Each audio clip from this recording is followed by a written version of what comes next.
Tuhan. Terima kasih Tuhan Yesus. Segala pujian, hormat, syukur, kemuliaan kami persembahkan hanya bagi satu nama, Tuhan Yesus Kristus, Allah yang hidup buat setiap kami. Yang percaya katakan, saya persilakan kepada Bapak Pendeta Doni Tatimu untuk memberikan isi firman Tuhan dan sekaligus memimpin perjamuan kudus setelah firman Tuhan. Terima kasih.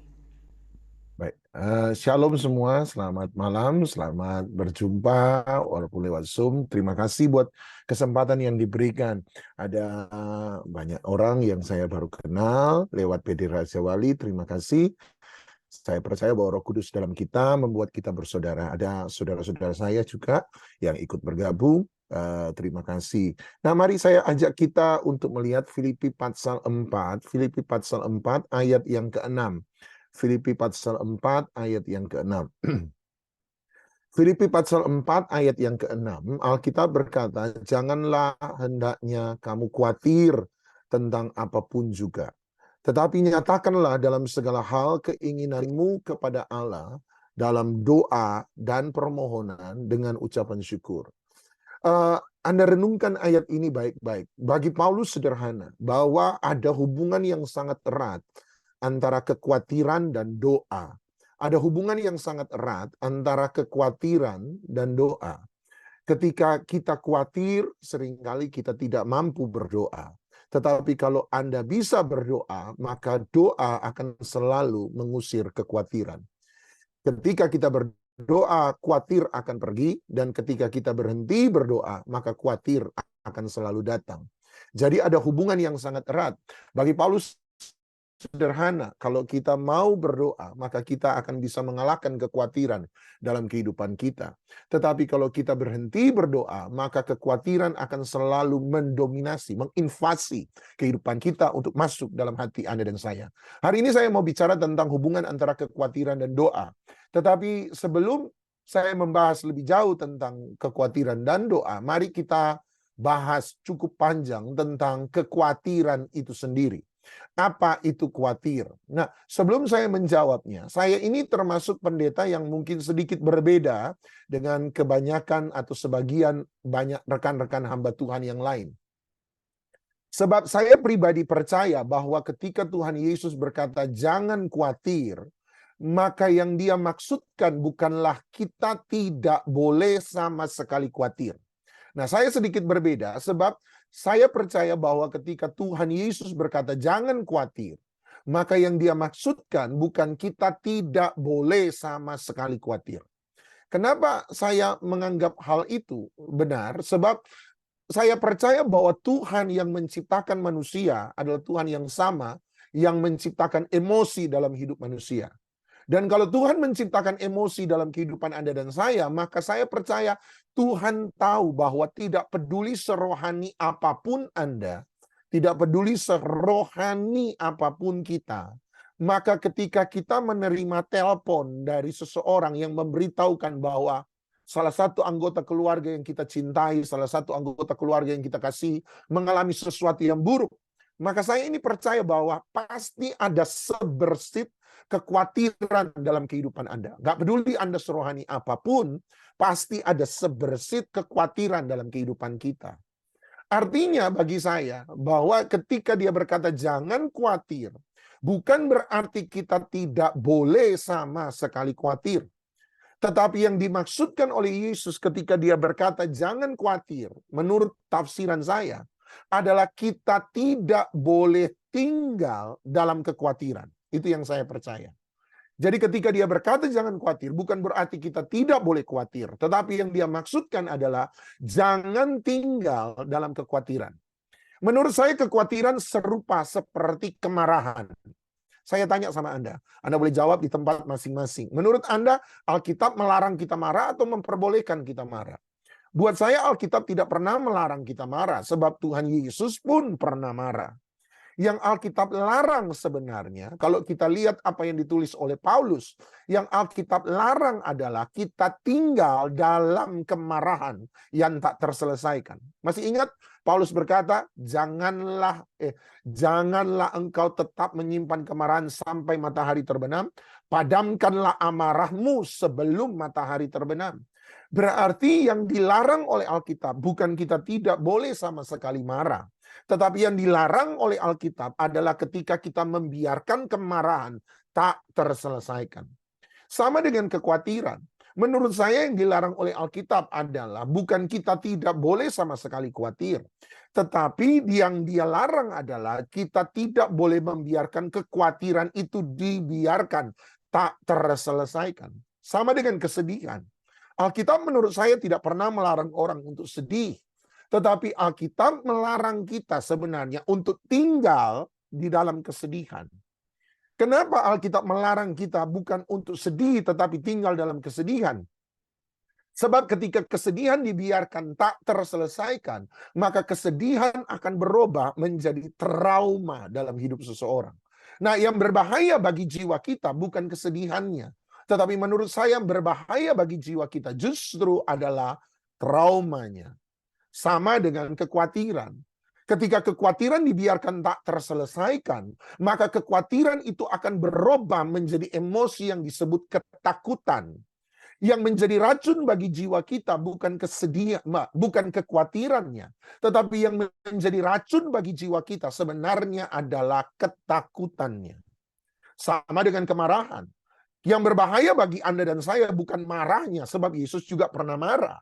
Tetapi yang berbahaya bagi jiwa kita adalah ketika kemarahan dibiarkan tak terselesaikan, maka kemarahan akan berubah menjadi kebencian, akan berubah menjadi kepahitan. Yang berbahaya bagi jiwa kita bukan kemarahannya, yang berbahaya bagi jiwa kita adalah kebenciannya, kepahitannya. Sama seperti begini, saya beri contoh. Misalnya hari ini Anda mau makan, tapi keburu mau Zoom misalnya. Ada ayam goreng, Anda tidak jadi makan, Anda ikut Zoom dengan asumsi selesai Zoom baru makan. Entah gimana, entah bagaimana. Anda itu lupa ayam goreng itu. Selesai Zoom, Anda sudah ngobrol, Anda sudah capek, Anda tidur. Dan ayam goreng itu terbiar 10 hari di meja Anda. Entah gimana Anda lupa tuh ayam goreng. Nah pertanyaan saya, setelah 10 hari baru Anda ingat, astaga ada ayam goreng di meja nggak pernah dimakan. Nah saya tanya, setelah 10 hari, ayam goreng itu berani Anda makan nggak? Enggak kan? Kenapa? Sebab sudah membusuk. Apa yang kita bisa makan hari ini, belum tentu kita bisa makan 10 hari kemudian. Setuju ya?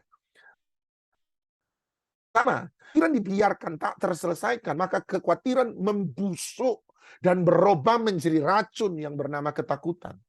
Kemarahan pun sama. Kemarahan ketika dibiarkan tak terselesaikan, maka dia membusuk dan menjadi racun yang bernama kebencian atau kepahitan. Sama dengan kesedihan. Ketika kesedihan dibiarkan tak terselesaikan, maka kesedihan akan berubah menjadi racun bagi jiwa kita, membusuk yang bernama trauma. Yang berbahaya bukan kesedihannya, yang berbahaya bukan kekhawatirannya, yang berbahaya bukan kemarahannya, yang berbahaya adalah traumanya, yang berbahaya adalah ketakutannya, yang berbahaya adalah kebencian dan kepahitan. Tetapi tentu saja Tuhan akan berkata jangan khawatir, sebab kekhawatiran dapat menjadi benih bagi yang namanya ketakutan. Sama-sama bilang di tempat Anda masing-masing, kekhawatiran adalah benih. Kekhawatiran adalah benih bagi ketakutan. Nah, oleh sebab itu kita berhadapan dengan sesuatu yang lebih besar yang disebut sebagai ketakutan. Kita berhadapan dengan sesuatu yang jauh lebih besar yang kita bisa sebut sebagai sebuah ketakutan. Sadarkah Anda bahwa ketakutan adalah emosi negatif pertama ketika manusia jatuh dalam dosa? Sadarkah Anda bahwa ketakutan adalah emosi negatif manusia pertama ketika manusia jatuh dalam dosa? Coba Anda lihat Kejadian pasal 3. Kejadian pasal 3. Ini kisah manusia pertama kali jatuh dalam dosa. Lihat Kejadian pasal 3 ayat yang ke-9. Ketika Adam dan Hawa memakan buah terlarang, Kejadian pasal 3 ayat yang ke-9. Kejadian 3 ayat 9. Tetapi Tuhan Allah memanggil manusia itu dan berfirman kepadanya, di manakah engkau? Nah mari kita renungkan sebentar sebelum kita teruskan bacaan kita. Mari kita renungkan. Kenapa Tuhan bertanya, di manakah engkau? Coba mari kita renungkan. Kenapa Tuhan bertanya? Apakah Tuhan benar-benar tidak tahu di mana Adam? Saya percaya Tuhan tahu. Kenapa? Sebab Tuhan Maha Tahu. Tuhan bertanya, menurut saya, bukan karena dia tidak tahu. Sebab Tuhan itu Maha Tahu. Tuhan bertanya bukan karena dia membutuhkan informasi dari seseorang. Sebab sekali lagi, Tuhan Maha Tahu. Mainan yang paling jelek untuk dimainkan bersama-sama dengan Tuhan adalah petak umpet. Percayalah. Sebab Tuhan tahu Anda sembunyi di mana. Itu permainan paling jelek. Tuhan ini tahu Adam di mana. Kalau begitu pertanyaan saya, kenapa Tuhan bertanya, di manakah engkau? Nah, saya percaya bahwa Tuhan bertanya bukan karena dia tidak tahu. Tuhan bertanya, menurut saya, sebab dia mau menunjukkan akar persoalan yang sesungguhnya. Sekali lagi ya, Tuhan bertanya bukan karena dia tidak tahu, sebab dia Maha Tahu. Tetapi Tuhan bertanya untuk menunjukkan akar persoalan sesungguhnya. Pernahkah Anda baca Injil bahwa Tuhan Yesus itu suka menjawab pertanyaan dengan pertanyaan? Sadarkah Anda itu?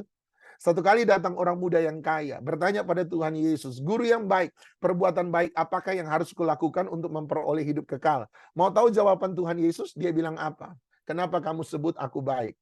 Dia membalas pertanyaan dengan pertanyaan. Kenapa? Sebab pertanyaan Yesus itu menunjukkan akar persoalan yang sesungguhnya. Satu kali datang orang Farisi berkata, "Apakah hukum yang terutama?" Tuhan Yesus jawab dengan jawaban pertanyaan ini. Apa yang tertulis di sana? Apa yang kamu baca di situ? Dia selalu menjawab pertanyaan dengan pertanyaan. Kenapa Tuhan menjawab pertanyaan dengan pertanyaan? Sebab pertanyaan dari Yesus itu selalu menunjukkan akar persoalan yang sesungguhnya.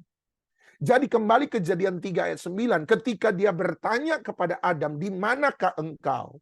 Berarti nomor satu, dia mau menunjukkan bahwa akar persoalan sesungguhnya dari dosa adalah dosa selalu membuat manusia terpisah dari Tuhan.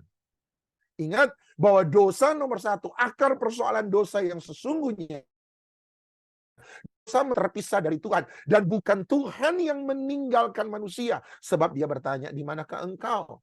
Berarti manusialah yang meninggalkan Tuhan.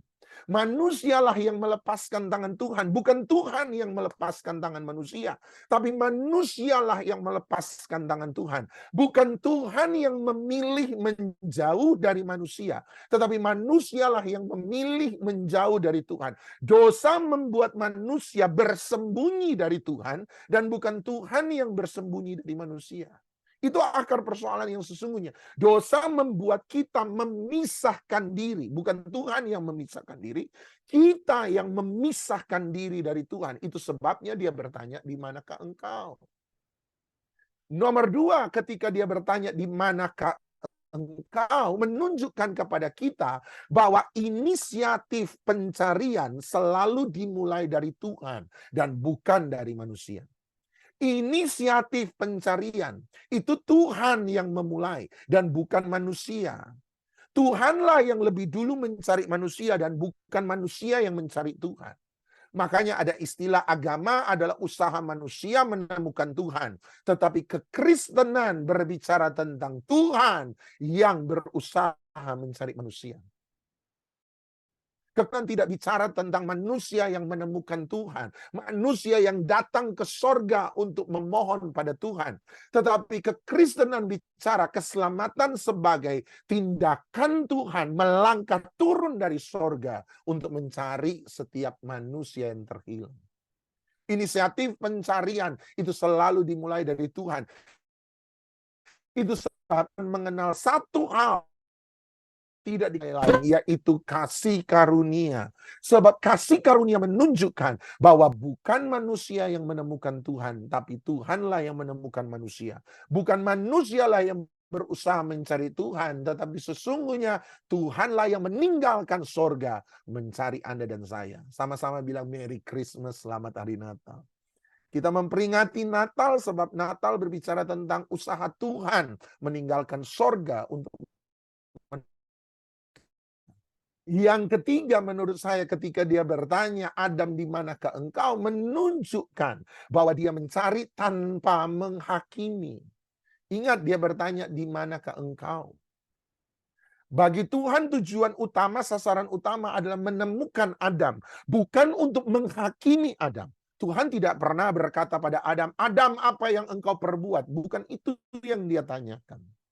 Kalau Alkitab berkata Tuhan bertanya, Adam apa yang sudah engkau perbuat? Berarti Tuhan mencari untuk menghakimi manusia. Tetapi ketika dia bertanya, di manakah engkau? Berarti tujuan Tuhan mencari manusia untuk menyelamatkan manusia. Anda lihat dia bertanya bukan karena dia tidak tahu. Dia bertanya sebab dia mau menunjukkan akar persoalan yang sesungguhnya. Saya tidak mau lama-lama di situ sebab bukan itu tujuan saya. Lihat ayat 10, lihat ayat 10, lihat ayat 10. Kejadian 3 ayat 10.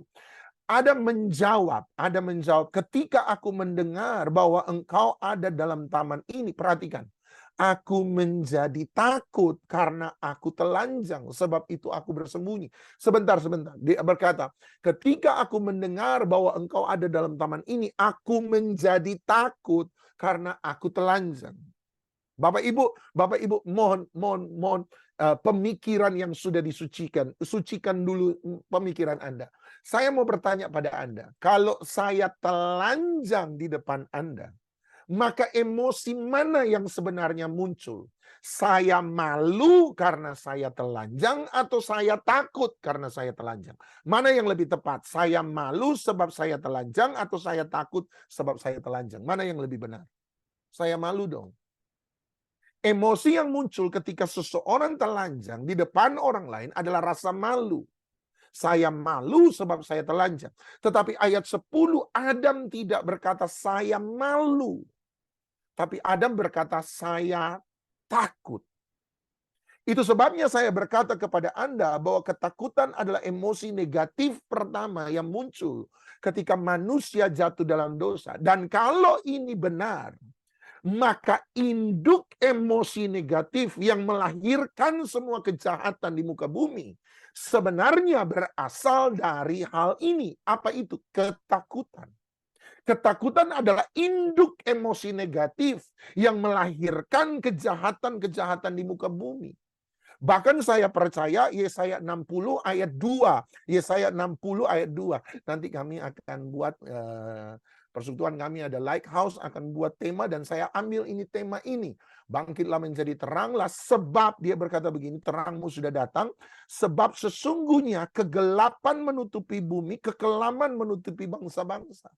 Jadi ketika manusia jatuh dalam dosa, Alkitab menggambarkan kehidupan manusia dalam dosa sebagai sebuah kegelapan. Dan kegelapan muka bumi adalah hasil dari kegelapan dalam hati manusia yang muncul dari ketakutan. Kenapa saya berani berkata begitu? Sebab ketakutan adalah tema yang sangat besar dalam Alkitab. Alkitab berkata dalam King James Version ada 365 kali. Jangan bilang ini sedikit. 365 kali. Kata jangan takut dalam Alkitab terjemahan versi King James Version. Berarti satu hari satu kali Anda boleh pakai untuk meyakinkan hidup Anda tidak perlu takut. Tetapi dengan kata lain, kenapa 365 kali Alkitab berkata jangan takut, jangan takut, jangan takut, jangan takut, jangan takut, jangan takut. Sebab ketakutan adalah problem utama dalam hidup manusia. Sebab ketakutan adalah emosi negatif pertama yang muncul ketika manusia jatuh dalam dosa. Saya beri contoh lain. Ketakutan, bagaimana ketakutan adalah problem besar dalam Alkitab. Kejadian 20 ayat 11. Tidak perlu Anda catat saja, tidak perlu Anda lihat. Kejadian 20 ayat 11. Abraham takut mati. Itu sebabnya dia tidak mengakui Sarah sebagai istrinya. Abraham takut mati, itu sebabnya dia tidak mengakui istrinya, Sarah, sebagai istrinya. Dengan kata lain, dia jual istri karena ketakutan. Ada banyak persoalan dalam rumah tangga muncul sebenarnya karena berasal dari ketakutan. Kejadian 18 ayat 15. Kejadian 18 ayat 15. Sarah takut dihukum, Sarah takut ditegur. Itu sebabnya dia berdusta bahkan di hadapan Tuhan. Tuhan bilang, kenapa Sarah tertawa? Sarah nyaut dari tenda. Siapa yang ketawa? Gua nggak ketawa. Tuhan bilang, aku tahu kamu ketawa. Anda lihat, anak kecil tidak perlu diajar berbohong. Anak kecil akan pintar berbohong sendiri. Kenapa anak kecil bisa pintar berbohong? Waktu dia takut dihukum oleh orang tua, dia akan mencari jalan. Dan yang dia lakukan adalah dia berbohong. Anda tidak perlu ajar dia berbohong. Ketakutan akan mendorong anak kecil untuk berbohong. Kejadian 21 ayat 17. Hagar takut menderita, itu sebabnya dia minta mati. Ada banyak orang bunuh diri lahir dari ketakutan. Sebab ada banyak orang lebih takut hidup daripada takut mati.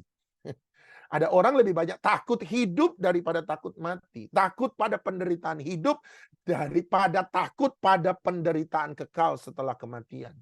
Itu sebabnya ada orang pilih bunuh diri. Lahir dari mana itu bunuh diri? Ketakutan. Kejadian 19 ayat 26, istri Lot takut kehilangan. Itu sebabnya dia menoleh ke belakang. Ada banyak orang tidak taat pada firman. Sebenarnya lahir dari ketakutan. Matius 1 ayat 20, Yusuf takut mengambil Maria menjadi istrinya. Dan Yusuf hampir saja membuang kehendak Tuhan dalam hidupnya. Ada banyak orang takut dan justru karena ketakutan mereka tidak pernah melangkah masuk dalam panggilan Tuhan dalam hidup mereka. Lukas 1 ayat 18-20, Sakaria takut kecewa.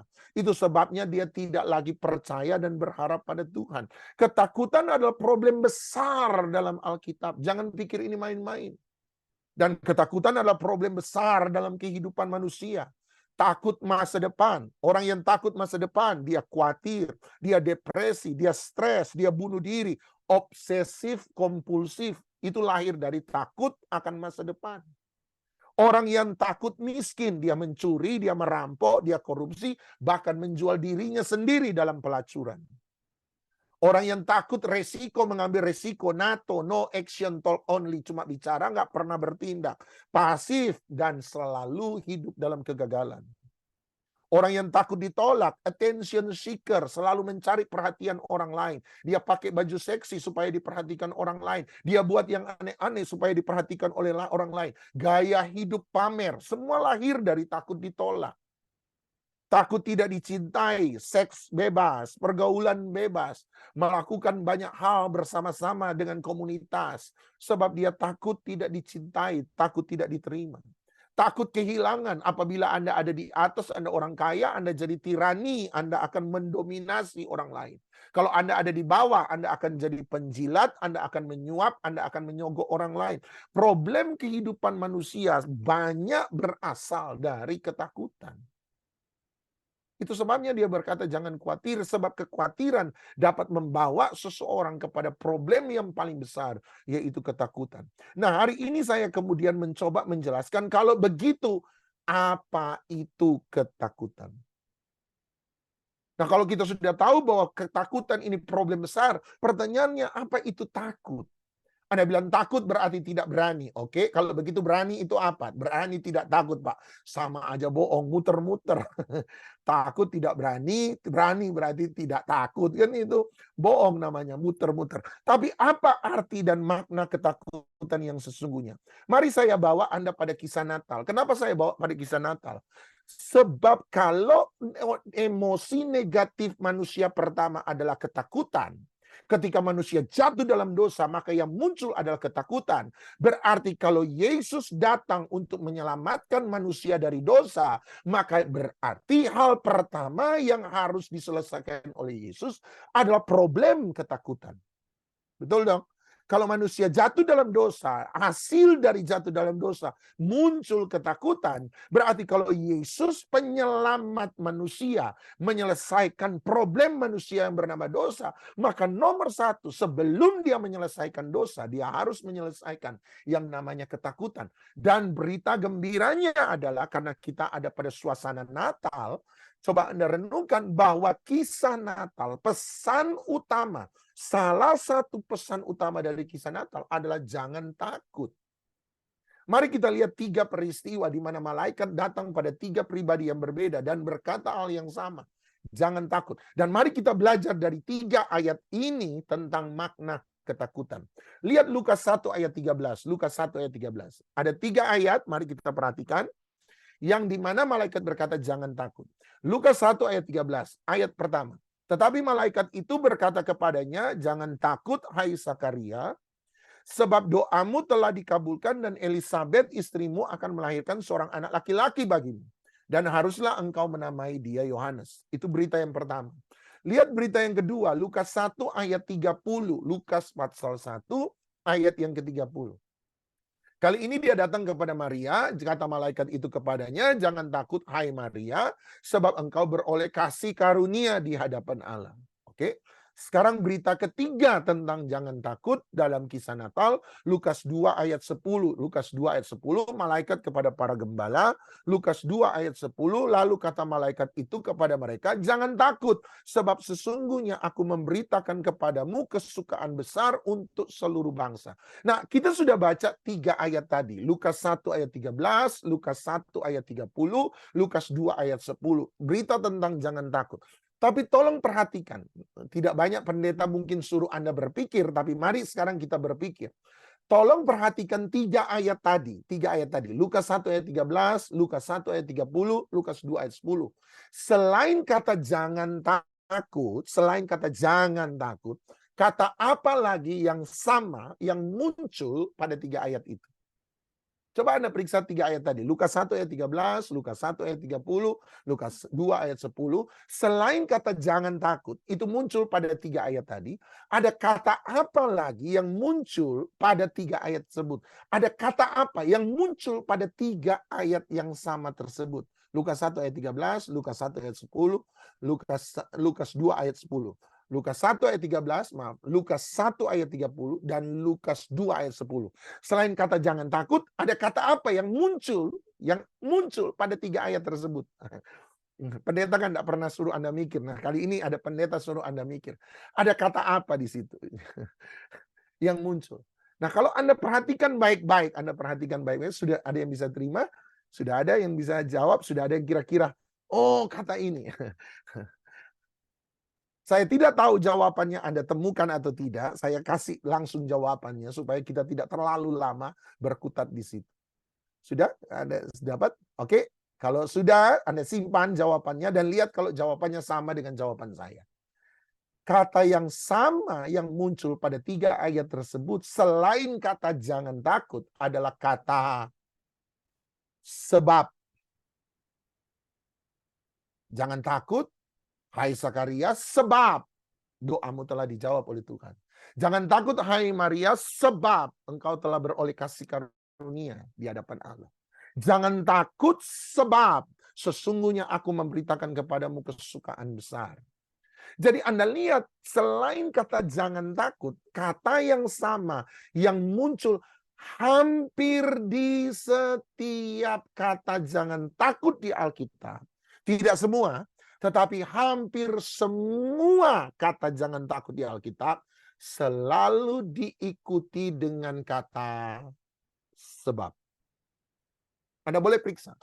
Tidak semua, tetapi hampir semua. Hampir semua, setiap kali Alkitab berkata, jangan takut, dia akan mengikuti dengan kata berikutnya. Sebab. Jangan takut hai Zakaria, jangan takut hai Maria, sebab. Jangan takut hai kawanan kecil, sebab. Dia akan selalu mengikuti kata sebab. Kata sebab. Kenapa setiap kali kata jangan takut diikuti oleh kata sebab? Jawabannya sederhana. Sebab ketakutan bagi Alkitab adalah kehilangan alasan. Karena ada kata sebabnya. Orang menjadi takut ketika dia kehilangan alasan. Orang menjadi takut ketika dia kehilangan alasan untuk bersuka cita, maka dia akan menjadi takut. Orang menjadi takut ketika dia kehilangan alasan untuk berharap, makanya dia menjadi takut. Orang akan menjadi takut ketika dia kehilangan alasan untuk percaya bahwa Tuhan akan menolong dia, makanya dia akan menjadi takut.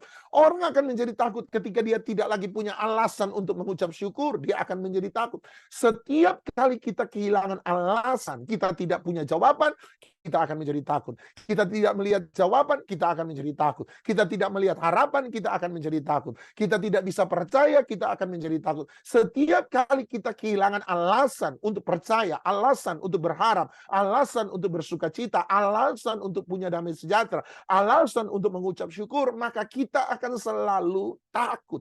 Sebab ketakutan adalah kehilangan alasan. Selama Anda masih punya jalan keluar, Anda tidak akan pernah takut. Seberapapun besar masalah Anda, selama Anda tahu solusinya, Anda tidak akan pernah takut.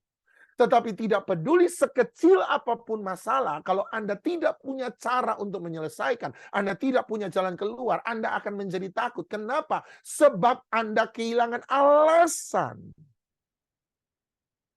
Anda kehilangan alasan untuk tenang, Anda kehilangan alasan untuk bangun besok pagi, Anda kehilangan alasan untuk tidur dengan tenang, Anda kehilangan alasan untuk berharap. Setiap kali seseorang kehilangan alasan, dia menjadi takut. Itu sebabnya ketika Alkitab berkata jangan takut, dia harus memberi alasan kenapa seseorang jangan takut.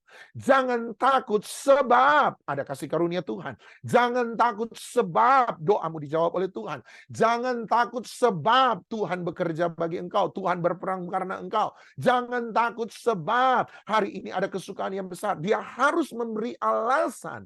Sebab ketika manusia kehilangan alasan, maka dia akan menjadi takut. Kalau begitu, bagaimana saya mengalahkan ketakutan dalam kehidupan saya? Nah, ingat tadi saya berkata, Paulus berkata, sejak dari semula ada jawaban, ada hubungan yang sangat erat antara kekhawatiran dan jawaban doa. Lihat Lukas pasal 11, saya tutup dengan ayat ini. Saya tutup dengan ayat ini. Lukas pasal 1 ayat yang ke-46. Lukas 1 ayat 46 bicara tentang pergumulan Maria dalam menghadapi ketakutan. Bapak Ibu jangan terlalu terpesona dengan drama Natal anak sekolah minggu yang melihat Maria dipertontonkan dan didramakan dengan muka yang penuh senyum. Percayalah. Hari itu adalah hari di mana Maria mengalami sebuah stres yang sangat besar. Kenapa? Sebab belum tentu Yusuf mau menerima dia sebagai istrinya. Dan kalau Yusuf tidak menerima Maria sebagai istrinya, maka masa depan Maria akan penuh dengan kesulitan. Bagaimana seorang perempuan single, perempuan seorang diri membesarkan anak tanpa bantuan laki-laki sama sekali. Bagaimana dengan aib? Bagaimana dengan rasa malu yang ditempelkan oleh masyarakat kepada Maria? Bagaimana dengan pembuangan keluarga? Keluarga orang tua pasti, Maria punya orang tua, papa dan mama. Dan biasanya mama itu punya mata Superman yang bisa melihat perempuan hamil. Saya sering kali lihat ibu-ibu hamil 1 bulan, 2 bulan, 3 bulan tidak kelihatan. Tapi ada mama yang cuma lihat orang wanita hamil 2 bulan dia berkata itu hamil. Saya bilang dari mana tahu dia hamil? Lihat perutnya timbul. Saya lihat perutnya tidak timbul. Setelah 4 bulan, 5 bulan, nah baru semangkanya keluar. 4 bulan, 5 bulan baru semangkanya tidak bisa ditutupi. Tapi ada mama baru 2 bulan, dia sudah bilang tahu hamil itu. Dari mana lihat? Saya lihat dari sisi manapun juga. Saya nggak bisa lihat perempuan itu hamil. Saya nggak bisa lihat. Mungkin saya laki-laki, maafkan kami laki-laki ibu-ibu. Orang tuanya pasti panggil, mamanya pasti Maria, mama lihat bahwa kamu hamil. Dengan siapa kamu hamil? Yusuf. Maria akan berkata, bukan dengan Yusuf, bukan dengan laki-laki lain, tapi karena Tuhan. Siapa yang mau percaya alasan perempuan remaja hamil karena Tuhan? Siapa yang mau percaya? Kalau anak perempuan Anda datang dalam keadaan hamil dan berkata, mama ini karena Tuhan. Masa Anda percaya? Itu yang terjadi dengan Maria. Maria ada dalam sebuah kesulitan yang besar. Dia kehilangan alasan untuk tersenyum. Dia kehilangan alasan untuk berharap. Dia kehilangan alasan untuk kuat. Dia kehilangan alasan. Tapi lihat cara Maria berurusan dengan ketakutan dalam hidupnya. Lihat ayat 46. Dia berkata, jiwaku memuliakan Tuhan. Lihat bagaimana Maria berurusan dengan ketakutan dalam hidupnya. Dia berkata, jiwaku memuliakan Tuhan. Apa arti kata memuliakan? Sebentar, apa arti kata memuliakan? Memuliakan berarti membesarkan. Berarti dia berkata, jiwaku membesarkan Tuhan. Tunggu dulu Bapak Ibu. Bukankah Tuhan itu maha besar? Kenapa Maria berkata bahwa jiwaku membesarkan? Bukankah Tuhan sudah besar? Sama-sama bilang Tuhan itu sempurna. Sama-sama bilang Tuhan sempurna. Anda tahu apa makna Tuhan sempurna? Tuhan sempurna berarti tidak ada apapun yang kita bisa lakukan dalam hidup ini yang bisa membuat Tuhan lebih besar daripada sebelumnya. Dan tidak ada apapun juga dalam hidup ini yang bisa membuat Tuhan lebih kecil daripada sebelumnya. Sebab Tuhan sudah sempurna dalam besar. Tuhan tidak bisa ditambah besar, Tuhan tidak bisa dibuat lebih kecil. Maksud saya begini. Anda percaya Yesus, Anda memuji Yesus, tidak akan membuat Yesus lebih besar daripada sebelumnya. Sebab dia sudah sempurna dalam besar. Anda tidak percaya Yesus, tidak akan membuat Tuhan lebih kecil. Sebab dia sudah sempurna dalam besar. Saya beri contoh begini. Sama seperti asinnya air laut. Anda tahu asinnya air laut? Anda tuang garam 1 ton ke air laut, tidak akan membuat air laut lebih asin. Setuju? Anda ambil garam 1 ton dari laut, tidak akan pernah membuat air laut berkurang asinnya. Setuju? Apapun yang Anda buat tidak akan membuat air laut bertambah asin. Apapun yang Anda berbuat tidak akan membuat air laut berkurang asin. Tidak ada. Sama dengan Tuhan. Tuhan sempurna dalam kebesarannya. Artinya tidak ada apapun yang kita bisa perbuat yang bisa membuat Tuhan tambah besar. Dan tidak ada apapun dalam hidup ini yang kita bisa perbuat yang membuat Tuhan menjadi kecil. Tidak ada. Dia sempurna dalam kebesarannya. Anda percaya Tuhan, dia tetap Tuhan. Anda tidak percaya Tuhan, dia tetap Tuhan. Amin. Kalau begitu kenapa Maria berkata jiwaku membesarkan? Bukan Tuhan. Tuhan sudah sempurna besar. Tuhan sudah besar. Kenapa Maria berkata aku membuat Tuhan lebih besar? Persoalannya berarti bukan Tuhan yang di luar sana. Persoalannya adalah Tuhan yang di dalam kita. Sebab Tuhan besar di luar sana. Tetapi seringkali di dalam kita ketika kita mengalami masalah, tanpa sadar Tuhan menjadi kecil. Maria sadar ini bahwa ketakutan membuat Tuhan menjadi kecil dalam jiwa kita. Makanya dia berkata, ini persoalan jiwa, persoalan di dalam, bukan persoalan realita, tapi persoalan di dalam. Ketika saya takut Tuhan menjadi lebih kecil dalam hidup saya. Itu sebabnya sekarang dia berkata, jiwaku membesarkan, memuliakan bahwa Tuhan lebih besar. Sebab Tuhan memang lebih besar daripada segala masalah kita. Ada lagu lama berkata, Yesus terlebih besar. Yesus terlebih besar. Di mana? Di dalamku. Di dalamku. Ini persoalan yang di dalam. Yesus terlebih besar. Yesus terlebih besar di dalamku. Selama-lamanya. Dia lebih besar. Dia harus lebih besar. Dia lebih besar daripada ketakutan kita. Dia harus lebih besar dari kekhawatiran kita. Dia harus lebih besar daripada masalah kita. Dia lebih besar dari problem kita. Dia lebih besar dari ketidak mengucap syukur kita. Dia harus lebih besar. Dia lebih besar daripada agenda kita. Dia lebih besar daripada masa depan kita. Dia lebih besar daripada kebutuhan kita. Dia lebih besar daripada masalah persoalan hidup kita. Buat dia lebih besar. Bagaimana caranya Maria buat lebih besar? Lihat ayat 47. Lihat ayat 47. Lukas 1 ayat 47. Oh, saya bersuka cita. Saya bergembira. Biarlah Tuhan lebih besar. Tuhan jadi lebih besar. Tuhan jadi lebih besar. Tuhan jadi lebih besar. Tuhan jadi lebih besar. Tuhan jadi lebih besar. Tuhan jadi lebih besar. Tuhan jadi lebih besar. Tuhan jadi lebih besar. Bagaimana caranya? Perhatikan, lihat ayat 47. Dan hatiku, persoalan hati sekali lagi. Hatiku bergembira. Kenapa dia bergembira? Perhatikan. Karena. Sama-sama bilang alasan. Inilah alasan yang dapat membuat Anda dan saya tidak menjadi takut. Apa alasannya? Kenapa dia bisa bergembira? Kenapa sekarang dia bisa memuji Tuhan? Kenapa sekarang dia bisa membesarkan Tuhan? Kenapa? Karena ini alasannya. Ketakutan adalah kehilangan alasan. Keberanian berarti membuat kita menemukan alasan untuk bersuka cita. Keberanian berarti membuat kita menerima alasan. Sekalipun masa depan kita terlihat suram, tetapi kita tetap bisa mengucap syukur. Kenapa bisa mengucap syukur? Sebab kita terima alasan alasan. Sekarang saya punya alasan untuk mengucap syukur. Saya punya alasan untuk berharap. Saya punya alasan untuk bersuka cita. Saya punya alasan untuk memuji Tuhan. Saya punya alasan untuk membangun jiwa saya. Saya punya alasan untuk tidak takut. Alasannya apa? Alasannya cuma satu. Sebab Allah juru selamat.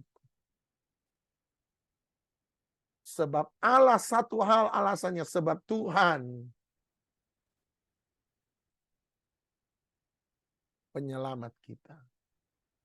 Bukankah 2000 tahun yang lalu dia datang dan mendeklarasikan tujuan, salah satu tujuan kedatangannya adalah dia datang sebagai juru selamat. Juru selamat.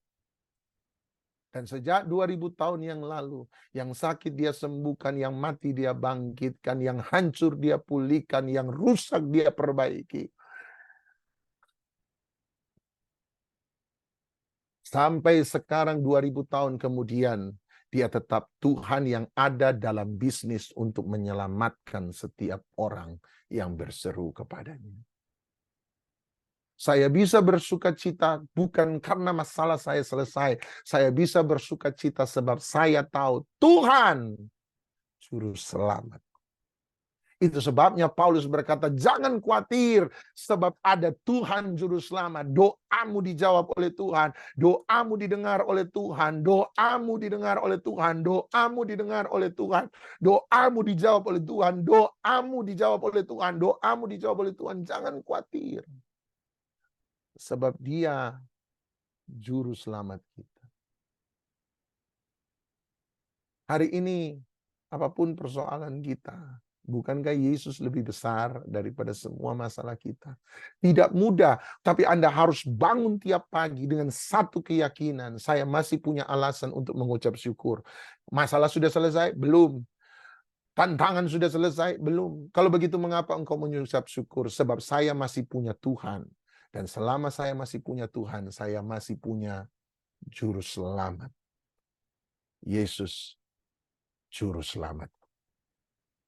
Mari saya undang kita satu dalam doa. Bapa dalam surga, dalam nama Tuhan Yesus, terima kasih buat semua kasih sayang anugerah-Mu dalam hidup kami. Jamah setiap umat-Mu, jamah dalam nama Yesus, jamah. Jamah, biarkan kasih anugerah-Mu melimpah dalam hidup kami. Jamah, kami perlu Engkau, kami perlu Engkau. Terima kasih, terima kasih, terima kasih. Terima kasih. Dalam nama Tuhan Yesus, hadirat Tuhan ada di tengah-tengah kami. Juru selamat kami. Jamah kami, jamah umat-Mu, jamah umat-Mu. Dalam nama Yesus, dalam nama Yesus. Mari kita siapkan hati untuk mengikuti perjamuan kudus. Mari sebentar.